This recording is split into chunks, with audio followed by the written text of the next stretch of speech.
So James Wan has brought us 2 horror movies in the past 2 months. Now, you must be thinking, one of these has to be remotely bad. That's what I thought too. You're actually going to be pleasantly surprised.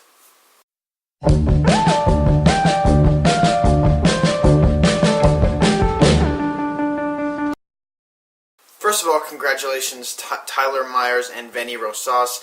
I apologize if I am pronouncing that wrong, but you both guessed the correct score of Insidious Chapter 2. With that aside, let's talk about Insidious Chapter 2.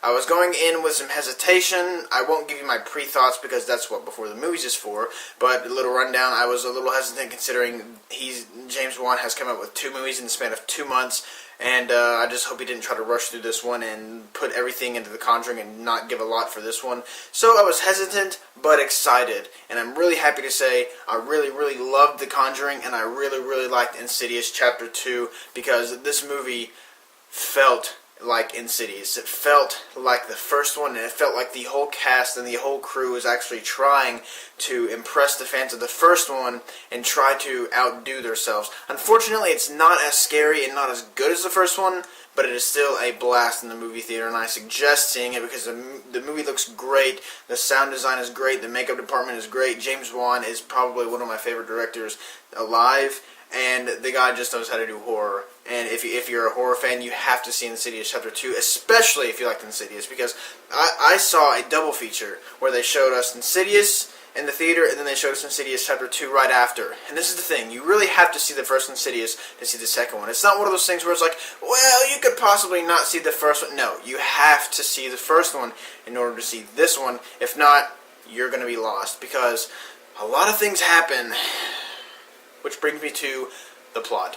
We follow the Lambert family again, and they think, oh, we're fine, you know, we got rid of that Darth Maul guy. And then they realize something's wrong with Josh, the dad. And yeah, something is wrong with Josh, and then you find out that that old woman is still around. That's all I'll say. That's all going to the plot, because a lot of things happen, a lot of twists occur, and it's very fun. But here's the thing about the plot and the substance.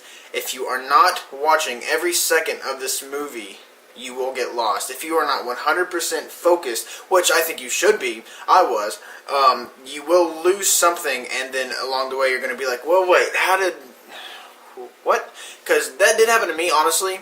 Not because I wasn't paying attention, but because the movie does get a little convoluted and confusing towards the middle of it, because the timeline is very, very weird towards the middle, because I really can't explain it without giving away spoilers, but when you see it, you're just going to be like, you're going to have to think. That's the thing. This movie's going to make you think, and I actually think that's one of the great things about this movie, but it also detracts from it because it can get really confusing, and thinking about it can take away more. You know, when you're thinking about something, you're not completely focused on the movie, so I think that is a huge downfall in this movie. The first one was great, solid, it was pretty straightforward, but this one gets a little confusing, and that is my main problem with Insidious Chapter 2, along with, it's just not as scary as the first one.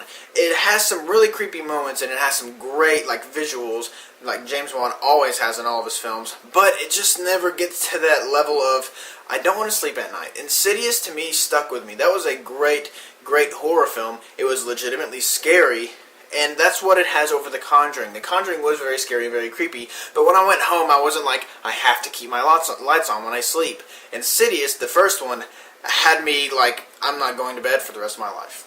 But this one doesn't have that factor. You see it, okay, that was creepy. You go home, and you talk to your friends about it, and you're like, hey, this is a really, really good movie, but I'm going to sleep fine tonight. So yeah, that's my main gripes with it. The convoluted plot here and there, and it's just not as scary, but that aside, let me tell you what I loved about it. The performances are great. Patrick Stewart is great, and he always is. He's made for this role. The kids are back, and they do great too. It's not one of those things where you can tell the kids are just acting, which I love, because The Purge had that. Those were some of the worst kid actors, I'm sorry, that I have seen in a long, long time. Great performances in this, but the real star is honestly James Wan. his whole atmosphere in this movie is great. And like I said, it really feels like Insidious, the first one. It doesn't feel like they're mailing it in, or it doesn't feel like Paranormal Activity 4 when it feels like a completely different movie. No, the sound design, the loud string music, the orchestra strings, the red lighting, everything feels like James Wan has complete control over this project, and he is the star of this movie because he makes it 10 times better whenever you've got great cinematography. You can see things. He can pull off a shaky cam, quick cutted scene, but still make it comprehensible, and we can see everything that's going on. Unlike Michael Bay, where everything has to be super shaky and super, like, nauseating, James Wan knows how to control the camera. He knows how to do it. He's made to make horror films, and the guy's great. I really, really liked Insidious. I cannot get to love because it's just not as scary as the first one, but I will say it is intriguing with the plot. It gets you thinking. It gets you, it honestly feels like the first Insidious, the ending of the first Insidious, stretched out, because we are in the further, if you've seen the first one, you know what I'm talking about. We are in the further a lot more in this movie than you are in the first one. The first one, it's sort of just towards the end, but in this one, it's like 3/4 of the movie. There's no build-up whatsoever in this movie. Whenever the Insidious logo hits, we are back in, and creepy stuff is already happening. It's not like, a book falls off the shelf and they're like, oh, that had to be when. It doesn't build up. It is, we are here. We're not beating around the bush. Crap is happening. Let's solve this. And I loved it because it was not boring, and the pacing of this movie was so good. It's an hour and 45 long movie, and I could see how it could drag, but in all honesty, it went by just like that. Unfortunately, I cannot snap. Don't ask. But it goes by super fast. I'm walking out of it, I was like, that pacing really made it feel a lot more funner. It's pretty fast paced, but it's solid, and it doesn't go too fast, and it doesn't go too slow.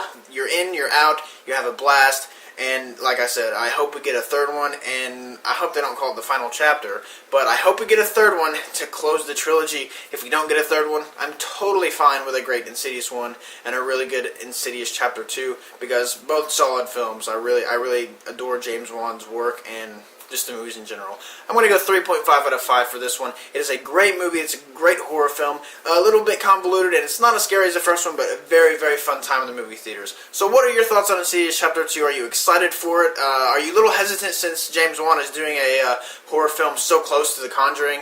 And as always, guys, let me know in the comments, and thumbs up and subscribe. And I'm the Modern Film Critic signing off.